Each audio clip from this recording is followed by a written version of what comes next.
Hallo und willkommen zu einer neuen Folge Shortcut. Mein Name ist Freddy, ich bin Produktmanager bei TQ und in dieser Folge integrierte Sensorik bei Elektromotoren.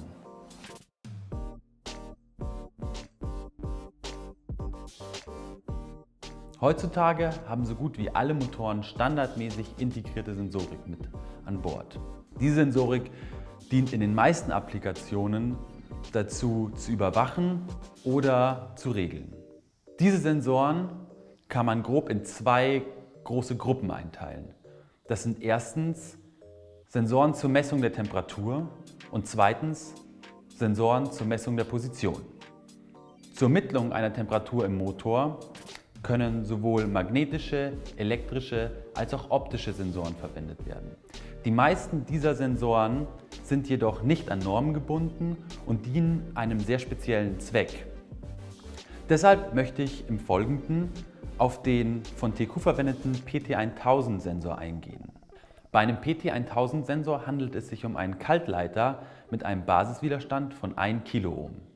Das bedeutet, dass dieser Sensor bei einer Temperatur von 0 Grad Celsius 1000 Ohm Widerstand hat.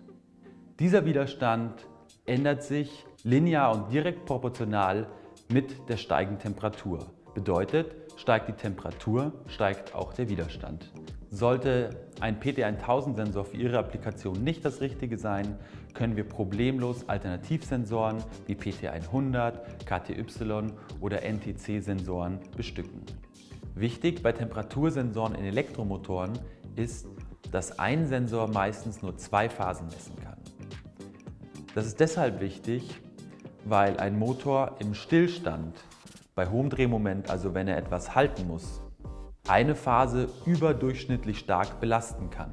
Das bedeutet, messe ich dabei die 2 falschen Phasen, kann mein Motor beschädigt werden, ohne dass ich es auf meinem Temperatursensor bemerke. TQ verwendet deshalb grundsätzlich 2 Sensoren in ihrer ILME-Baugruppe. Diese Sensoren sind so angebracht, dass wir alle 3 Phasen zu jedem Zeitpunkt im Blick haben. Kommen wir nun zu den Sensoren, mit denen die Rotorposition bestimmt werden kann. Auch hier gibt es wieder eine Vielzahl an verschiedenen Varianten, aber für die Integration in den Motor ist die populärste der Hall-Sensor.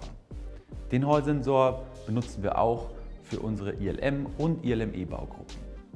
Hall-Sensoren werden deshalb meistens für die Integration verwendet, da sie sehr kompakt bauen und direkt das Rotormagnetfeld nutzen können, um die Position zu bestimmen. Man unterscheidet bei Hall-Sensoren zwischen analogen Hall-Sensoren und digitalen Hall-Schaltern. Analoge Hall-Sensoren spiegeln mit ihrer Ausgangsspannung direkt das Rotormagnetfeld wider. Leider haben diese jedoch den Nachteil, dass sie relativ störanfällig sind. Die von TQ verwendeten Hall-Schalter funktionieren dabei so, dass immer wenn sich ein Südpol in der Nähe des Sensors befindet, dieser seine Spannung von 0 auf 5 Volt erhöht. Ist jetzt ein solcher Schalter für jede der 3 Phasen vorhanden, kann darüber bestimmt werden, wie die Phase bestromt werden muss, um den Motor in Rotation zu versetzen. Zusätzlich kann durch das Zählen der einzelnen Impulse auch eine relative Position bestimmt werden. Die Auflösung dieser Positionsbestimmung ist dabei hauptsächlich von der Anzahl der Magnete auf dem Rotor abhängig. Zum Beispiel haben viele der TQ ILME Motoren 20 Magnete auf dem Rotor.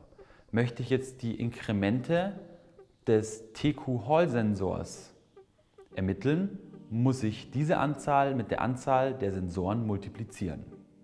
Das bedeutet also, unsere Motoren haben mit Hall-Sensoren 60 Inkremente pro Umdrehung. Zusammenfassend kann man also sagen, dass integrierte Sensoren bei Motoren helfen, sehr kompakte Lösungen mit vielen Features und vielen Funktionalitäten umzusetzen. Bei den TQ ILME Motoren sind dabei sowohl 2 Temperatursensoren als auch 3 digitale Hall-Schalter mit an Bord und eröffnen euch alle Möglichkeiten. Und damit sind wir leider schon wieder am Ende dieser Folge Shortcut. Ich hoffe wie immer, es hat euch Spaß gemacht und ich konnte euch die eine oder andere Frage beantworten.